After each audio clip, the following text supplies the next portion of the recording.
खुलुमबाय दिनै दुलाराय गुदि बाथौ आफादनि हांख्रायनायाव क'क्राझार जिल्ला दुलाराय गुदि बाथौ आफादनि बानजायनायाव आरो थिथागुरि दख'रा आफादनि जोथोनाव दिनै 20 जुलाइ 2024 खालाराव जों मोनसे जर'खा मेल बेवहाय लानाय जादों। बे जर'खा मेलाव थोंजोङै बुंनो थाङोब्ला दुलाराय गुदि बाथौ आफादनि मिरु बिबानगिरिफोर बेवहाय बाहागो लागोन। बिथांमोनजों लोगोसे जोंनि जि पलिसि मेकिं बडि PMB दङ दुलाराय गुदि बाथौ आफादा बे PMB नि माखासे बिबानगिरि सोद्रोमा बिथांमोनाबो दिनैनि बे सावरायनाय आयदाफारियाव बाहागो लागोन आरो बिथांमोनजों लोगोसेनो जोंहा जारिमिनारि संकस खेराइ मावथांखि जौगाखां आफाद दङ आरो गुदि बाथौ खेराइ बिजिरसंसालि कारिगाव बे मोनसे आफाद दङ। बिथांमोननि बिबानगिरिफ्राबो दिनैनि बे सावरायनाय आयदाफारियाव बाहागो लागोन। दिनैनि गुबै सावरायनाय आयदाफारिया जाहैबाय गाबोन दुलाराय बाथौ गौथुमा गुबुन गुबुन बाथौ आफादफोरखौ लिंनाय बादिनो जोंनि दुलाराय गुदि बाथौ आफादखौबो बिथांमोना हांख्रायदों।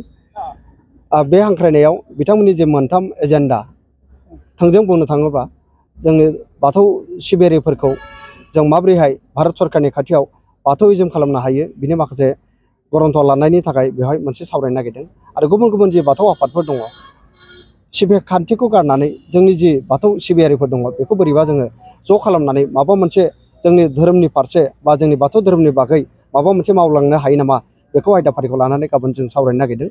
आरो जोंनि जे बाथौआरिफोरा जेरैहाय सुबुं सानखोआव बेसेबां दङ बिनिनोबो मोनसे थि अनजिमा जोंनि जि पपुलेसन सेन्सास बाथौ धोरोमारि सुबुंफोरनि बिनिबो मोनसे आयदाफारि लानानै गाबोन दुलाराय बाथौ गौथुमनि हांख्रायनायाव गुबुन गुबुन बाथौ आफादफोरा बेहाय सावरायनो नागिरदों। जोंनि दुलाराय गुदि बाथौ आफादखौबो बिथांमोना हांख्रायदों जेला जोंबो दिनैनि आफादनि गेजेरजों सावरायलायनानै गाबोननि जानो गोनां मेलाव जों बाहागो लानो थाखाय दिनैनि बे मेलखौ जोङो हांख्रायदों। जोंहा दुलाराय गुदि बाथौ आफादनि आरो माखासे जोंहा थाखानाय एजेन्डा दंबावो। बिनि गेजेराव जोंनि आफादनि जे रां राहा जे रांखान्थियारि आयदा बिनि सायाव जों मोनसे बोरैहाय जोंनि आफादखौ गोख्रोंसिन खालामनो हायो रांखान्थि दिगाव बिनि मोनसे आयदाफारि लानानै दिनैनि मेलनि गेजेरजों जोङो सावरायनो नागिरदों। बाथौ गौथुम अल बाथौ महासभा होनना बुङो। बिथांमोना गुबुन गुबुन बाथौ धोरोमनि आफादफोरखौ बिथांमोना हांख्रायदों। बेवहाय जोंनि दुलाराय गुदि बाथौ आफादखौबो बिथांमोना हांख्रायदों। दा बिदिब्ला दुलाराय गुदि बाथौ आफादा जोङो गाबोननि जानो गोनां बे मिटिङाव नुजाहैनो थाखाय जों थियारि जादों। बेवहाय दुलाराय गुदि बाथौ आफादनिफ्राय जोङो आफादगिरि बिथांनि दैदेननायाव सा 20 जों बाहागो लानो थाखाय थियारि जाबाय। गाबोन क'क्राझारनि PWD गेस्ट हाउसाव बे जथुम्माया जागोन। दुलाराय बाथौ गौथुमा जारिमिनारि बे मोनसे मिटिं लिंदों।